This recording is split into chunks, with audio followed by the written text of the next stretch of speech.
नमस्कार, मैं सुदेश शर्मा। देखिए, आज वीडियो लेसन में जो हम आपको पढ़ाने जा रहे हैं, जो स्टडी है आपकी आज, वो है हेड और हेडविंग की।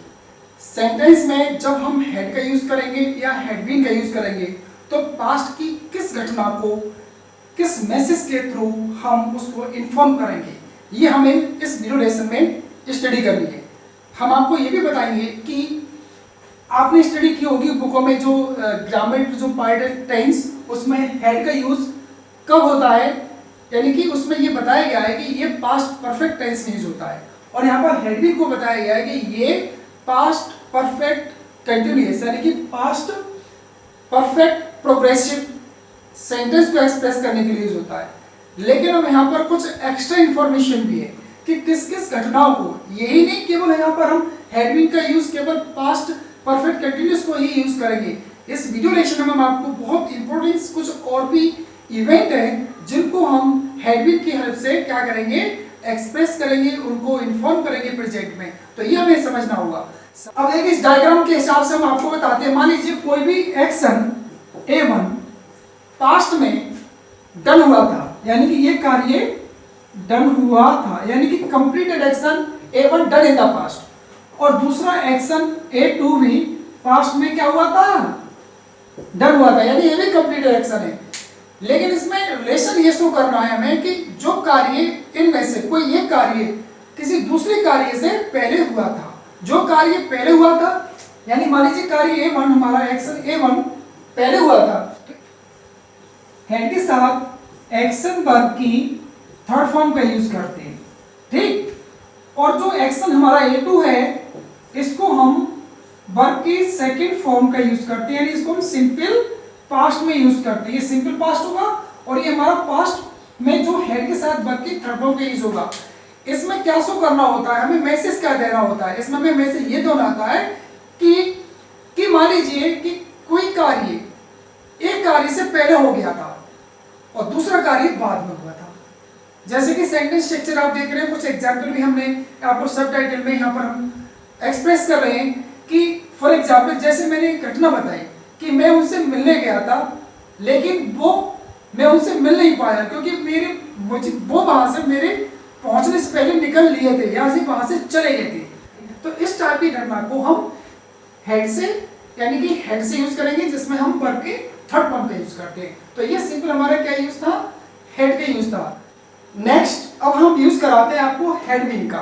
अब हम हेडविंग का यूज किस लिए करते हैं, देखिए हेडविंग का जो फर्स्ट हम यूज बताएंगे इसमें आपको, वो इवेंट आपको हम बताते हैं कि कोई भी कार्य पास्ट में कंटिन्यूअस फॉर्म में जब तक रहा था जब तक कि किसी दूसरे कार्य ने उसको स्टॉप ना कर दिया हो।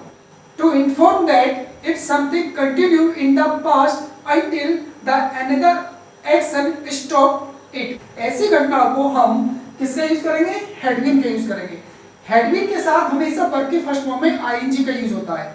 क्यों, क्योंकि इसमें जो कार्य हेडविंग से हम एक्सप्रेस करेंगे वो कंटिन्यूअस मोड में होता है, प्रोग्रेसिव मोड में होता है। और इसकी एक सिचुएशन है, उस डायग्राम से हम आपको बताएंगे ये कि मान लीजिए कोई एक्शन यहाँ पर A1 कंटिन्यूअस फॉर्म में था और उस दौरान कोई एक्शन A2 क्या हुआ था, इंटरप्ट हुआ था। यहाँ पर एक हम और भी कुछ बता सकते हैं एक्स्ट्रा इन्फॉर्मेशन कि ये हमारा इंटरप्टेड एक्शन है और ये हमारा कंटिन्यूअस एक्शन है। ये एक्शन जारी रहा था जब तक कि किसी दूसरे एक्शन ने, यानी किसी घटना ने उसको रोक दिया ना हो, तब तक ये कार्य जारी रहा था। और जैसे ये कार्य हुआ था वैसे ही ऑटोमेटिक क्या हो गया, स्टॉप हो गया। तो ऐसी घटना को हम क्या बोलेंगे कि interrupted action in the past. इसमें क्या होगा कि जो एक्शन A1 है हमारा, इसमें हम A1 को एक्सप्रेस करेंगे हेडविंग की हेल्प से। किससे, हेडविंग प्लस वर्ब की फर्स्ट फॉर्म में यहाँ पर आईएनजी का यूज होगा। और जो एक्शन A2 है हमारा यहाँ पर, इसको हम वर्ब की सेकंड फॉर्म का यूज करेंगे, जो कि हमारा क्या है, सिंपल पास्ट टेंस होगा। इस तरह से हम पास्ट की इस टाइप की इवेंट को प्रेजेंट में हेडविंग की हेल्प से एक्सप्रेस करते हैं।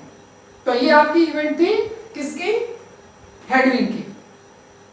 अब हेडविंग का हम सेकंड केस बताते हैं कि कुछ ऐसी इंफॉर्मेशन जो एक्शन इंटरप्शन नहीं हो कुछ टाइम इंटरप्शन, जैसे सेकंड केसेस में हम आप समझेंगे कि कोई भी एक्शन, इस डायग्राम की हेल्प से हम आपको समझाना चाहेंगे कि कोई भी एक्शन A1 कंटिन्यूअस रहा कब तक, जब तक कि कोई इस समय ना हो गया हो, यानी ये हमारा टाइम है और ये टाइम क्या हमारा time interruption, time interruption in the past. और जैसे ये टाइम हमारा हुआ वैसे ये एक्शन क्या हो जाएगा, स्टॉप हो जाएगा। जैसे फॉर एग्जांपल आप सेंटेंस स्ट्रक्चर को भी देख रहे हैं और हमने कुछ एग्जांपल भी यहाँ पर सब टाइटल में शो किए हुए हैं। जैसे हम आपको बता रहे हैं कि मैं ये काम करता रहा था जब तक कि 10 नहीं बज गए थे, तो ये जो 10 बजना यानी ये टाइम इंटरप्शन है। हमें ऑलरेडी एक टाइम बाउंड्री हमें दी थी कि आपको 10 बजे तक काम करना होगा, हमें किसी ने इंफॉर्मेशन दी थी, हमें किसी ने ऑर्डर दिया था, तो हम उनके अकॉर्डिंग ऑर्डर के अकॉर्डिंग हमने क्या किया कि हम उस काम को करने में व्यस्त और कंटिन्यूअस करते रहे थे, बिजी रहे थे। कैसे कि I had been working, I had been working, यहाँ पे हैड बीन का यूज होगा। और जो टाइम इंटरप्शन है उसको हम किसकी हेल्प से यूज करेंगे, टिल या अंटिल की हेल्प से। ठीक, तो टिल या अंटिल की हेल्प से हम क्या शो करेंगे इसमें, टाइम इंटरप्शन। जैसे कि एग्जांपल आप देख रहे हैं कि I had been working until 10 o'clock, कहने का मतलब है कि जब तक 10 नहीं बज गए तब तक मैंने अपना कार्य जारी रखा था।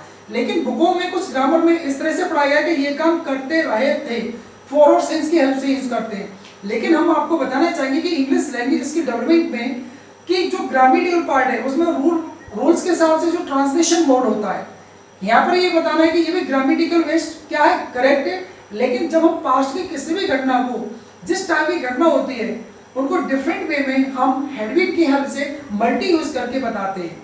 तो यहाँ पर कंटिन्यूस तो मोड है ही हेडविन का, लेकिन यहाँ पर एक्शन इंटरप्शन और टाइम इंटरप्शन को हमें शो करना है। और ये बहुत सारे एग्जांपल आप देख रहे हैं जिसमें कन्वर्सेशन भी है और यहाँ पर हमने हेडविन को पूरी तरह से यूज किया है। नेक्स्ट हेडविन का हम थर्ड केस बताते हैं। इसमें थर्ड केस आप ये है कि इसमें कॉज और इफेक्ट को शो करने के लिए, किसके लिए, कॉज और इफेक्ट। जब हम पास्ट में कोई कारण या इफेक्ट को शो करेंगे, इफेक्ट मतलब किसी चीज का असर, जैसे हम हेडविन का इसमें यूज किस तरह से करेंगे कि कोई कार्य व्यक्ति ने, हमारी कोई कार्य हमारा A1 कंटिन्यूअस रहा था, चलता रहा था, और उसके चलने की वजह से जो यहाँ पर हम इसका इफेक्ट देख रहे हैं, क्या इफेक्ट, ठीक। तो इस इफेक्ट को, ये कार्य स्टॉप हो गया है, यानी कार्य स्टॉप हो गया, लेकिन स्टॉप हुए कार्य को हमें वर्ब के सेकंड या थर्ड फॉर्म से यूज नहीं करना है, क्योंकि जब हम पास्ट में कभी भी इफेक्ट को या कॉज को यानी कारण को शो करेंगे तब हम हेडविन का यूज करेंगे।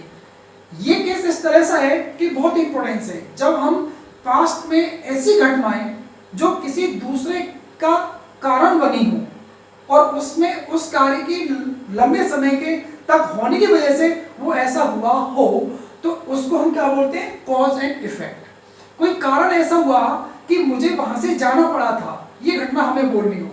जैसे फॉर एग्जांपल हमने बताया है कि I had been living there for 5 years when I move to another zone area. तो कहने का मतलब ये हुआ कि यहाँ पर हैड बीन का यूज क्यों किया गया है, क्योंकि अगर मुझे कहीं जाना नहीं होता तो मैं वहीं रह रहा होता। इस कॉज को एक्सप्रेस करने के लिए हमें हैड बीन का यूज करना होगा। तो ये पास्ट टेंस बहुत इंपॉर्टेंस है, इसलिए हमने अपनी जितने भी वीडियो लेसन है, जो पास्ट टेंस का पार्ट फर्स्ट है, पार्ट सेकंड है, और ये पास्ट हमारी थर्ड वीडियो चल रही है। इसमें हमें केवल ट्रांसलेशन नॉर्मल नहीं बतानी है, हमारा पर्पज ये है हमारे वीडियो लेसन का, हमारे यूट्यूब चैनल पर, कि आप पास्ट की किसी भी घटना को हमेशा ट्रांसलेशन करने की कोशिश करते होंगे, लेकिन ट्रांसलेशन की हेल्प से हमें जो एक्चुअल मैसेज, जो इमोशन और जो एक्चुअल मैसेज होता है विद एक्सप्रेशन सिचुएशन, वो हम उसको उसमें पुट नहीं कर पाते। तो ये वीडियो लेसन हमारा आपको बहुत समझ गए होंगे, आपको समझ में आया होगा कि हम किस तरह से पास्ट की इवेंट को प्रेजेंट में एक्सप्रेस करेंगे। और ये बहुत सिंपल है, एक 1 by 1 हम इसके जो इवेंट वाइज हम स्टडी करेंगे कि हेड बीन का यूज कब कहाँ कैसे यूज कर सकते हैं, हेड का यूज कब कहाँ कैसे यूज करेंगे, ये बहुत आसान है समझना।